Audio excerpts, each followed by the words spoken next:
Thanks so much for joining Top Story. I know you're not a spokesperson for Dr. Fauci, but why is there such a mixed message coming out of public health officials in the U.S.? We have been at this for 2 years now, right? First, he says we are in this transitional phase where we're coming out of the pandemic. Then he decides not to go to the White House Correspondents' Dinner. Fine, that's probably a better choice anyway. Probably have more fun at home. But we also have the CDC that is appealing that judge's order to bring masks back on planes, buses, and trains. So it seems like there's no direction at this point. Can you explain what's happening right now? I think this really stems from a lack of clarity on what our goals are with this pandemic and with this virus. I think you have to realize that this is not a virus that can be eradicated or eliminated. We're always going to have a baseline number of cases, hospitalizations, and deaths. And our goal is really to shift disease to the milder spectrum, to remove the ability of this virus to overwhelm hospitals. And from that sense, yes, the pandemic review phase is over in this country because we have so much immunity in the population that we're unlikely to see hospitals get overrun again. But there's a lot of differences in people's risk tolerances, and the fact is cases still occur, and many people are not comfortable with the fact that the post-pandemic world is not 2019. It really never can be 2019, and I think they have to be really honest with the population and just say that this is the new normal, that we're going to have this baseline risk of COVID-19, and you've got to learn how to risk calculate and get vaccinated and use the tools that we have. How should we interpret when we have data? Because, experts have been predicting the beginning of the end for a while now. We have 36 states that are seeing an uptick.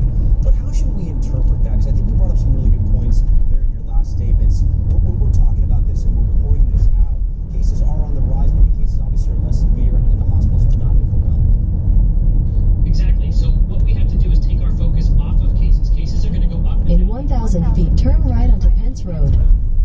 Variants that might appear, but so long as hospitals are not getting overrun, I think we're in a good place.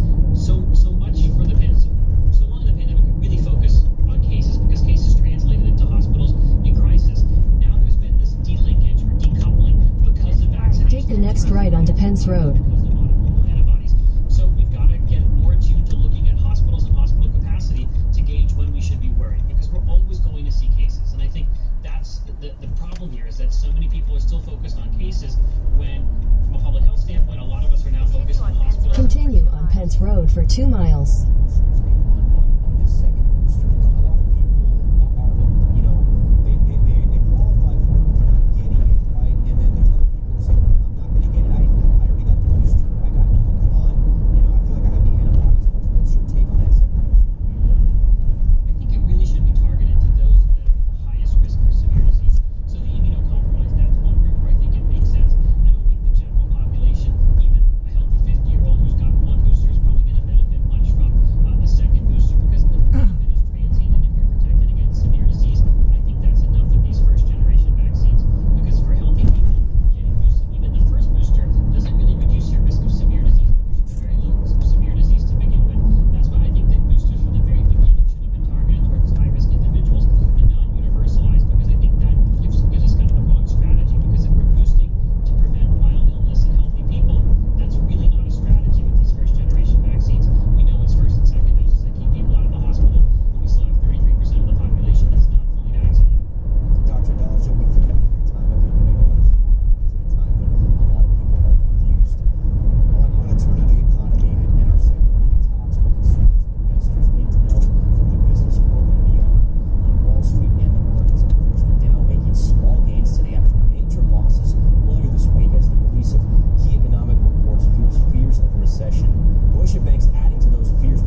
banks. And we do worry about that. Now, whether it's the risk of a major recession or, as Goldman Sachs says, a 35% risk of recession, we're not quite sure. My guess is if the Fed does raise rates by a half point 4 times in a row, we'll probably see something of a recession late this year. And I give it a 50% probability. A major recession would suggest that a downturn in the economy or a slowing in growth. In a quarter mile, turn left onto Stearns Road. In China, for instance, or the expansion of the war that further disrupts food and energy supply chains, a major recession, I think, might be a bit of a premature call. What's your take about the Fed's move so far? Do you think they're moving too fast, or do you think they're moving at a steady clip? Well, I mean, I would have preferred Take the next left onto Stearns Road. they have. Again, this is one person's opinion, and there are many. There are those like Jason Furman and others who have suggested, former economic advisor to President Obama, who suggested In 800 feet, turn left onto Durandal Circle. side of that argument. Yeah. Yeah. And so I don't, I'm not sure. I would prefer quarter point increases. I would prefer that the Fed not get aggressive in reducing its balance sheet, which is a form of tightening credit conditions. Take the next left onto Durandal Circle. And be very data dependent going forward. And I think that would be, in my mind, something that would suggest that given the strength of the economy and the resilience really of the U.S., it would be something we could absorb without In 1,000 feet, turn left onto Jensen Court.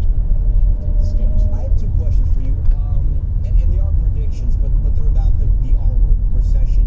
Do you think this could happen before November when the midterms happen? That's the first question.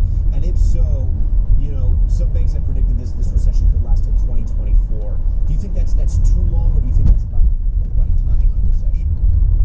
Well, it's strange because when we had the recession during the depths of the pandemic, it really lasted about 3 or 4 months, right? And that's when the economy completely shut down, and we sheltered in place, worked from home. Take the next left onto Jensen Court, then you'll arrive at your destination.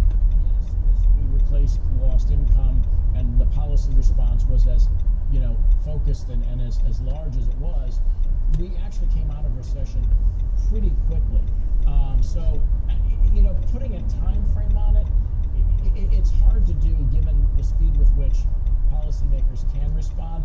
Will it come before November? Again, that's highly dependent on how aggressive the Fed gets, how much more China suffers economically in the grips of its pandemic and the shutdown of its economy effectively, and how long the war drags on as well. And that, again, is disrupting energy and food supplies. So we could have an external shock somewhere else in the world that could trigger something here.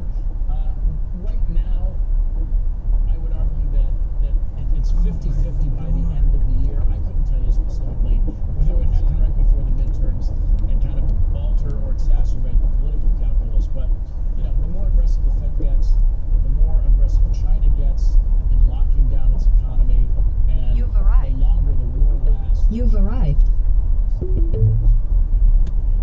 Even without inflation, you mentioned those headwinds, the war in Ukraine, and now the slowdown in China, possibly another stoppage in work there with the COVID cases. Ron, we love having you on Top Story. Thanks so much for joining us tonight. All right, still ahead tonight, the close call involving a bus full of children, a dump truck barreling down the road, unable to brake, the desperate effort to swerve out of the way, plus Donald Trump pushing back against a New York judge's decision to hold him in contempt and fine him $10,000 a day. What he's saying about an investigation into his businesses. And fillers for followers. Some social media stars getting cosmetic procedures for free if they post about it. One of those influencers is now questioning the true cost of those posts when so many followers are so young. That story coming up.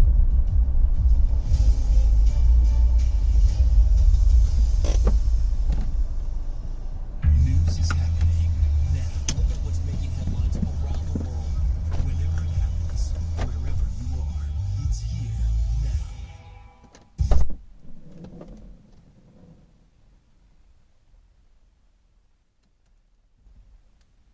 Protecting themselves, you can actually see they're pushing the gates open every night. It's your news playlist. Top Story with John Damas. Weeknights at 7 on NBC News Now. Now Tonight with Joshua Johnson. Streaming weeknights at 8 on NBC News Now. Sometimes the news can be difficult and overwhelming for kids to understand. Ukraine and Russia.